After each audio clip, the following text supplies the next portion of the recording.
Welcome to Intergenerational Politics with Jill Wine-Banks and Victor Shi, where we host weekly political discussions that are engaging and relevant to all generations. As always, we want to thank you for listening to Intergenerational Politics. If you haven't done so already, be sure to subscribe, rate, and review us on Apple Podcasts to support future episodes. And we also have a website, intergenerationalpolitics.com. This is Victor Shi. I'll be an incoming freshman next year at UCLA. Got elected as the youngest delegate for Joe Biden and also co-host this podcast with Jill.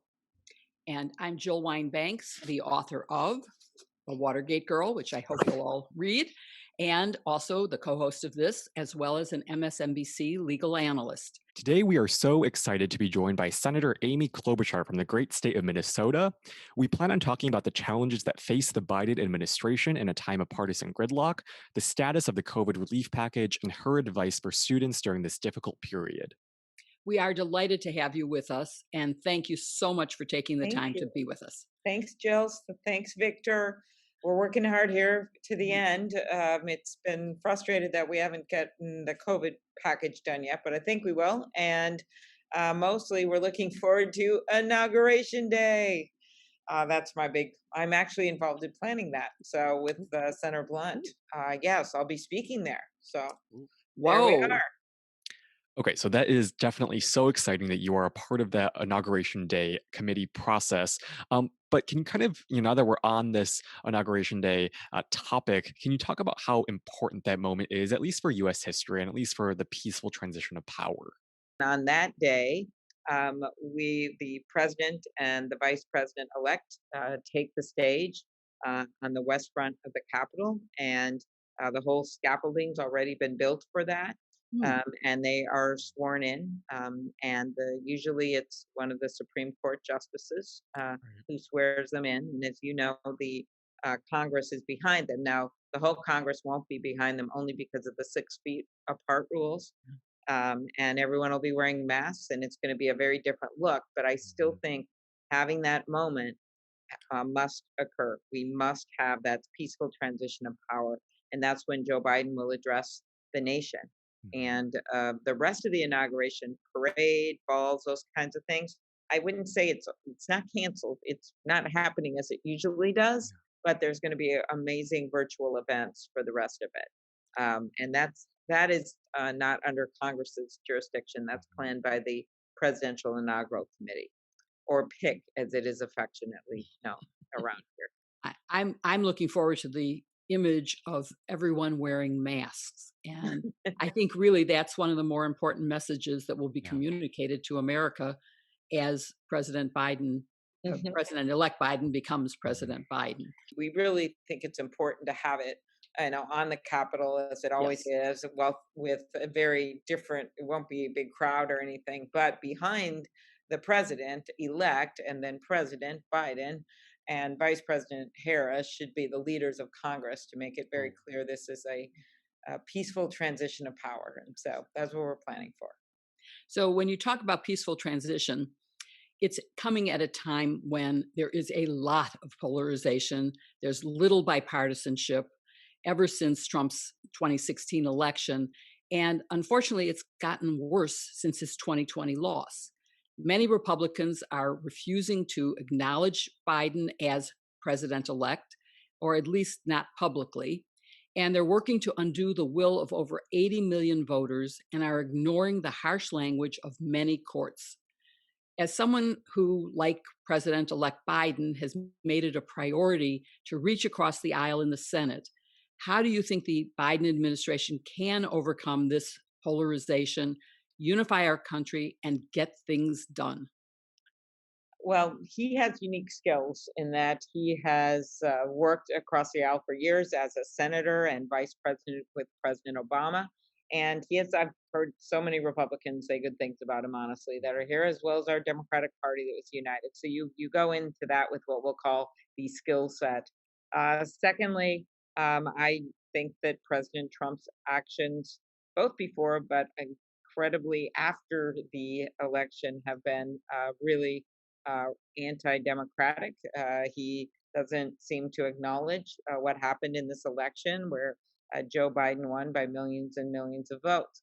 That being said, there are still many Republicans that are standing up, governors acknowledging the election. Look what's happening in Georgia, there with the Secretary of State, where he's pushing those results that they're correct.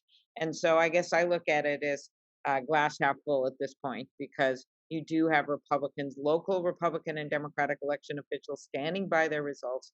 And now we're going to have the Electoral College vote, and then in January it will be received by the Congress. This is happening. And as I said the other day in a tweet, one of the only good things coming out of 2020 is that Joe Biden has been declared victor of the presidential race 9 times officially.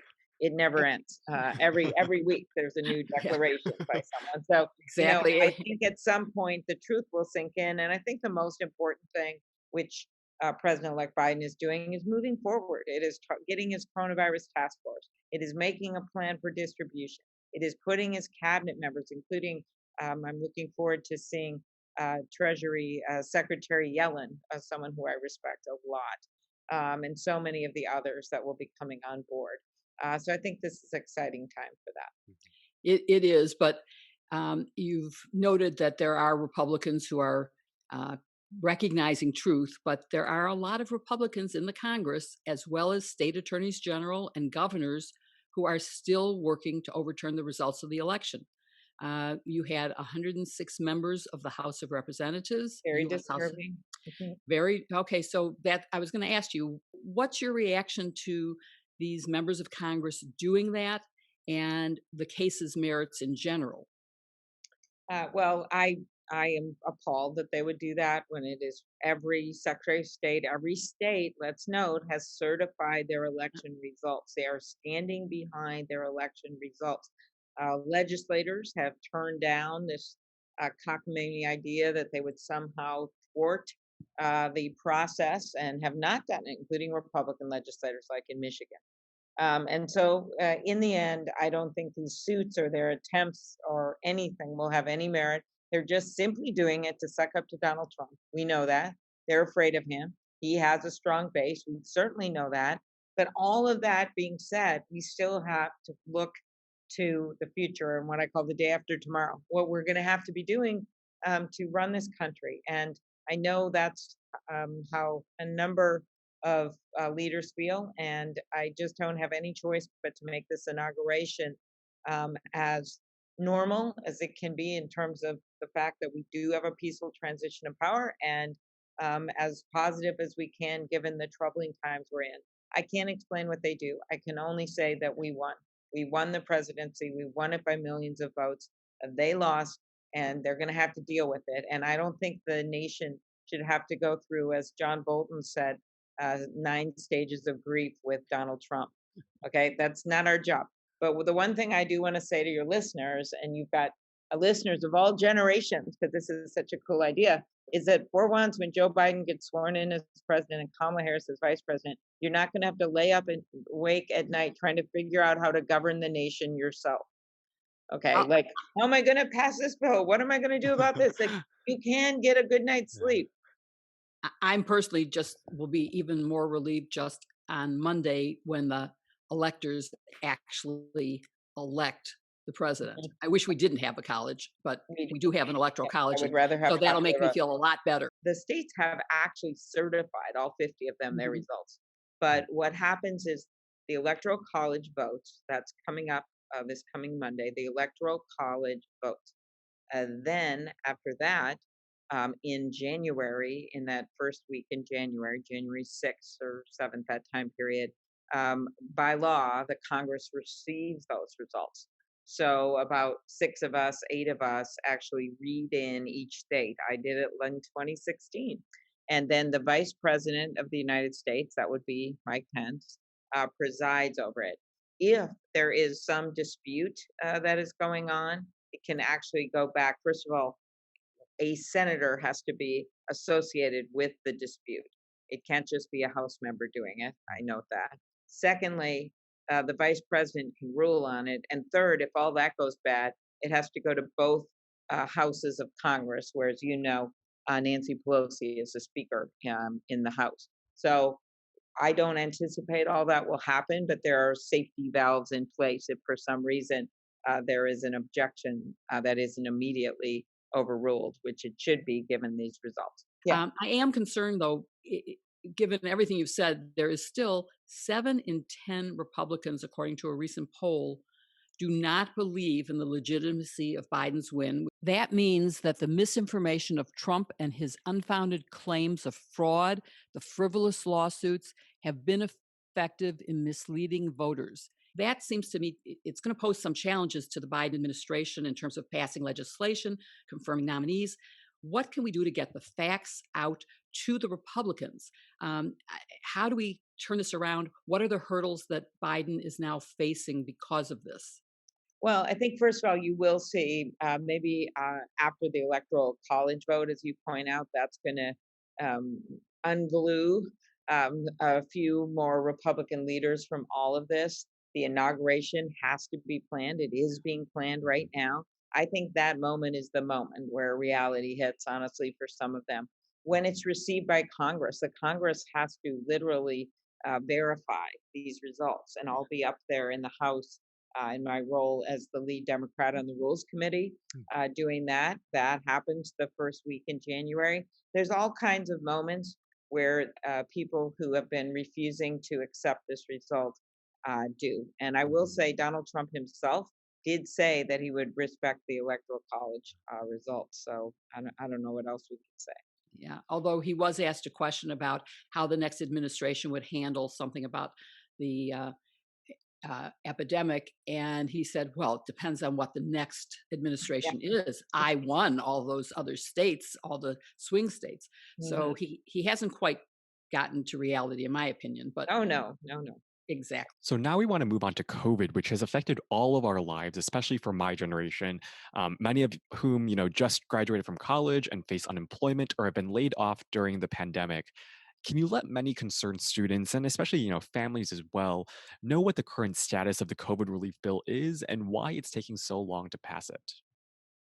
Two words for that answer, Mitch McConnell, because you have a bipartisan group, and obviously there's been conflicts. The House has passed a number of good bills, including the HEROES Act, and it's been sitting on its desk. And you now have a bipartisan group with people like Susan Collins, Mitt Romney, and a number of Democrats, and really all of us are working on it one way or another. I've been working on a number of provisions, including the Save Our Stages bill that I lead to save the music venues Mhm. across the country. It's actually a pretty big deal in all the theaters. They've all banded together from country music to First Avenue in Minneapolis, Prince's um, home venue. And so we are really working hard to get this bill done. And I think Mhm. part of it is that we know that we're seeing a spike in COVID. We don't have the vaccines out, although we're very excited to see that light at the end of the tunnel. We need distribution money to get the vaccines out, rapid testing. So it's not just private school kids that get these tests. It's unbelievable to me. Or the NFL that gets the test. Because as the vaccine comes out, we should have an increase in testing too, because not everyone's going to get the vaccine at the same time, Mhm. yet things are going to start to open again. And then finally, help for schools and small businesses. And where we've seen, I think a Yelp survey showed 800 a day were closing during the first 7 months. And so all of that, we have to see this as a band aid over this time period, get through the winter. And in Mhm. Minnesota, it's pretty cold in the winter. And so we want to get that through. And the reason it's not passing is that there are people that really do not want to admit the severity of this. Unlike the head of the Federal Reserve, Jerome Powell, who said it would be tragic if we didn't get something done, he gets it. Mhm. And so I still have hope. I personally said I'm not going home until we get this done. So I've been spending every weekend here with my limited Christmas decorations in my home and swigging low-fat eggnog out of the refrigerator. Oh, So, I am, and with a little bit wine here and there. So for I sure. am really hoping, and it's actually quite a incentive for people Mhm. to try to get it done. Yeah, well, we thank you for all of your hard work. And before we let you go do that, do you have any advice or anything that you would tell students and young people who are struggling right now during COVID? A lot of us, like I said, face a lot of uncertainty with school. A lot of us, freshmen in college are doing it from home. Like any advice for us as we kind of approach this really uncertain time? of course, to hang in there, to keep your grandma and grandpa safe, to follow the rules and know that while in your life, this is a big part of your life, 1 year, right? It's bad. But at the same time, having that patience to get through it, knowing we're going to get through it, and also knowing that while people have had internships ruined and jobs go away and their whole life uprooted, I know this. My daughter came back from New York. She's now back in New York for the summer with her boyfriend and lived at our house. And, that was a change in our home. And so I can know how difficult this has been for people who have so many hopes and dreams. And I really think we're going to get through this. And not only that, the technology changes, the ability to work more at home, the ability to do jobs from wherever you are. Some of that in the end is going to be a positive for so many young people who have some of the skills that maybe Jill and I don't have. And I think that will be good. And then I also think that just getting the economy back again and doing some smart things out of Washington will make a difference. For sure. And I know my generation in particular definitely finds comfort in listening to a senator like yourself giving us words of encouragement and wisdom. But we don't want to take any more of your time. So we just want to thank you so much again for coming on our podcast and spending a few minutes with us. And we know that you are, fighting for us and you need to get that COVID relief bill package fast. So we will let you do that. Thanks so much, Senator Klobuchar. Thank you Yes, for for being sure. with Okay. us. Thank All right, you. thanks so much. Appreciate it.